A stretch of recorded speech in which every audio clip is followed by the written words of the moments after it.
Et si on pouvait créer des médicaments sur mesure? Pas en 10 ans, mais en quelques mois à peine. Eh bien, ce n'est plus de la science-fiction.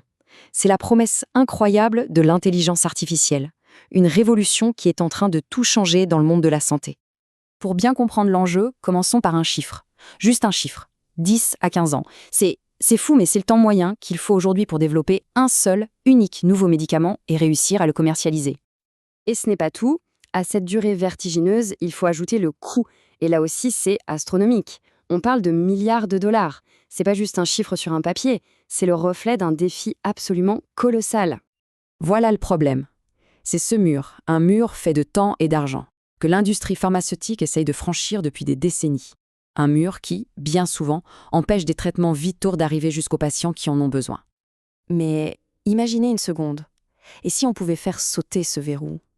C'est là, précisément là, que l'IA entre en jeu. Pas comme une petite amélioration à la marge, non, mais comme un outil capable de tout réinventer. Allez, rentrons dans le concret. L'un des domaines les plus spectaculaires, c'est la capacité de l'IA à concevoir des molécules complètement nouvelles. Et c'est une percée tellement importante qu'elle a été récompensée par la plus haute distinction scientifique qui soit. Pour bien piger de quoi on parle, il faut connaître les anticorps thérapeutiques. Pensez à des sortes de missiles à tête chercheuse de notre corps. Leur job, c'est de trouver et de neutraliser des menaces très précises. Ils sont vraiment au cœur des traitements les plus modernes, que ce soit contre le cancer ou contre les infections virales. Et c'est là que tout bascule. Avant, les scientifiques, c'était un peu des explorateurs. Ils cherchaient la plante médicinale rare dans une jungle immense, et ça pouvait prendre une éternité.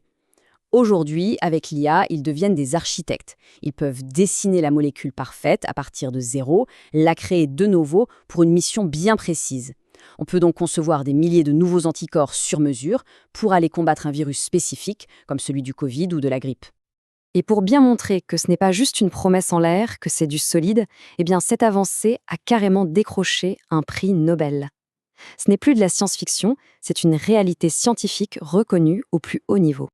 En fait, ce prix récompense deux facettes d'une même pièce. D'un côté, on a David Baker qui a en quelque sorte appris aux ordinateurs à dessiner de nouvelles protéines. Et de l'autre, l'équipe d'AlphaFold avec Demis Hassabis et John Jumper qui a créé une IA capable de prédire la forme exacte en 3D de n'importe quelle protéine. L'un conçoit le plan, l'autre vérifie que la structure tient la route. C'est vraiment la combinaison de ces deux super pouvoirs qui change la donne. Bon, maintenant qu'on a vu comment on crée des molécules, voyons comment l'IA vient donner un coup de fouet à tout le reste du processus de développement des médicaments.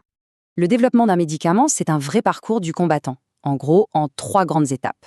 Et là, l'IA, ce n'est pas juste un petit coup de pouce, c'est un véritable turbo qui vient propulser chacune de ces phases à une vitesse qu'on n'aurait jamais imaginée. Regardons la différence, c'est flagrant. Pour trouver la cible, avant, c'était des années de travail en labo. Maintenant, c'est une analyse éclair de bases de données gigantesques. Ensuite, pour la molécule, on passe d'un criblage manuel, lent et fastidieux, à des tests virtuels sur des milliers de candidats en un temps record. Et enfin, pour les essais cliniques, qui coûtent une fortune et échouent souvent, l'IA peut aider à choisir les bons patients et même à simuler des parties de l'essai. Et attention, ce n'est pas juste de la théorie pour le futur, ça se passe maintenant. Des géants comme Sanofi utilisent déjà l'IA pour créer des anticorps très complexes. Boehringer, de son côté, s'est allié à IBM pour accélérer tout son processus. La révolution, elle est déjà en marche. D'accord, tout ça, c'est super pour les laboratoires. Mais concrètement, pour chacun d'entre nous, qu'est-ce que ça va changer? Eh bien, la réponse est immense et elle tient en 2 mots, médecine personnalisée.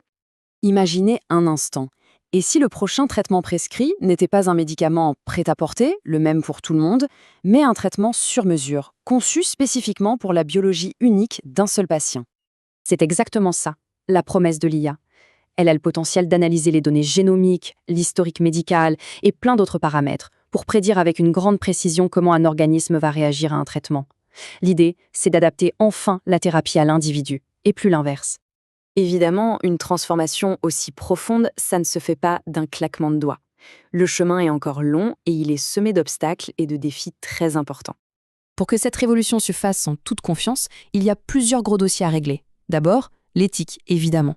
Ensuite, il y a la question cruciale des données. Elles doivent être justes, représentatives, pour ne pas créer de biais. Il faut aussi qu'on puisse comprendre pourquoi l'IA prend une décision. C'est ce qu'on appelle l'interprétabilité. Et bien sûr, tout ça doit s'intégrer dans un cadre réglementaire hyper strict pour garantir la sécurité. On se trouve donc vraiment au seuil d'une nouvelle ère pour la médecine. Une ère où les traitements pourraient être créés plus vite, être plus justes et plus efficaces que jamais. La technologie, elle est là. Elle avance à une vitesse folle. La vraie question qui reste, c'est de savoir si, collectivement, nous sommes prêts à embarquer dans cette révolution.